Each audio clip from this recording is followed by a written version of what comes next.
100 টাকা। এটা কিসের জন্য? কিসের আবার? তোমার পর তো ঠেকা আছি, ছোট বোনটাকে একটু পড়াতে বলি তাও তোমার মাস গেলে মাইনে দেওয়া লাগে। আগে 60 টাকা পেতি আর এখন 40 টাকা অ্যাডভান্স দিয়ে দিলাম নে।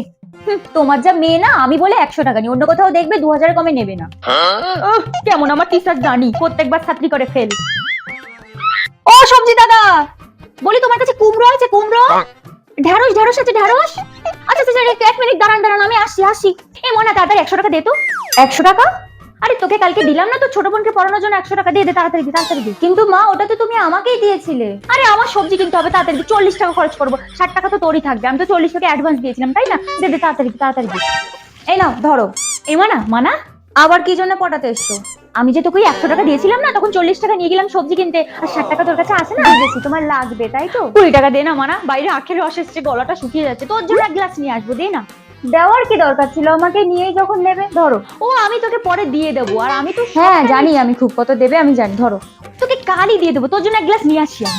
এমানা ফুচকা খাবি? আয়। কেন মা, ফুচকা কাকু এসছে? হ্যাঁ বাইরে সবাই খাচ্ছে তো, তোকে ডাকতে এলাম, আয়। চলো। আচ্ছা তুমি খাওয়াবে তো? আরে তোর কাছে 40 টাকা আছে না? ওই যে আমি সবজি কিনেছিলাম, তারপরে আখের রস খেয়েছিলাম, 40 টাকা এনে দিয়েছিলাম, ওখান থেকে খাবো, আয়। ও, আমি তো ভুলেই গিয়েছিলাম, তুমি আমার কাছে টাকা রাখতে দিয়েছিলে যাতে প্রয়োজনে তোমার লাগে। নাও, নিয়ে নাও। ও আমি তোকে পরে আবার দিয়ে দেবো, আয় তুই আয় তো। চলুন মাতৃদেবী, ফুচকা খাই, চলুন।